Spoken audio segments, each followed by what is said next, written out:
5 जून 2022 रानी अपने पूरे परिवार ससुर, सास, देवर, अरवीरा और खुद के साथ गुजरात के लिए रवाना हुई।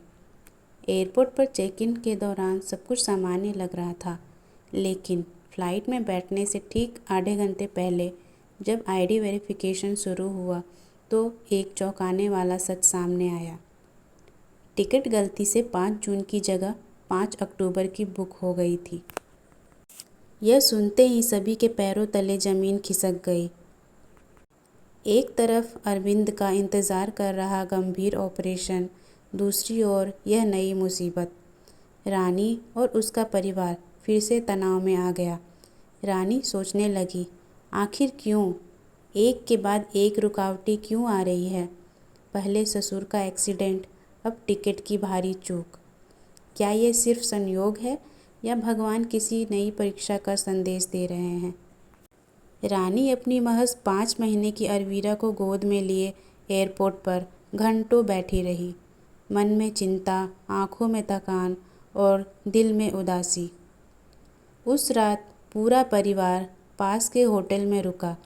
अगली सुबह फिर से तत्काल एयर टिकट बुक करवाया गया। इस बार टिकटों के साथ होटल, खाना और अन्य व्यवस्थाओं का भी इंतज़ाम करना था। खर्च भी दुगना हो गया। इस कठिन घड़ी में रानी के जेठ और जेठानी, जो देश के बाहर रहते थे, एक फरिश्ते की तरह सामने आए।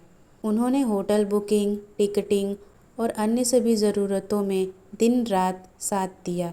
बिना खाए पिए रातें बिताई ताकि सब कुछ सही हो सके। अगले दिन सभी ने राहत की सांस ली जब वे अंततः गुजरात पहुंच गए। घर पहुंचते ही ससुर सास ने अरविंद के ऑपरेशन की तैयारियां शुरू कर दी। यह ऑपरेशन साधारण नहीं था। अरविंद के यूट्रस की नली में ब्लॉकेज था, सूजन बढ़ रही थी और एक किडनी काम करना कम कर दिया था। डॉक्टर को नली में एक स्टेंट नुमा पाइप डालना था ताकि सूजन कम हो सके। रानी अस्पताल नहीं जा सकती थी क्योंकि अरवीरा बहुत छोटी थी। वह घर संभालती, खाना बनाती और अरवीरा की देखभाल करती। वहीं सास ससुर अस्पताल और इलाजों के इंतज़ाम में जुटे रहे। ऑपरेशन सफल तो रहा, लेकिन अरविंद की तबीयत बार बार बिगड़ती रही। सलाइन, इंजेक्शन, दवाइयाँ, कभी घर कभी अस्पताल, हर हफ्ते कोई नई चुनौती। अब इलाज घर पर भी जारी था। रोज़ नर्स आती, इंजेक्शन देती, सलाइन लगाती।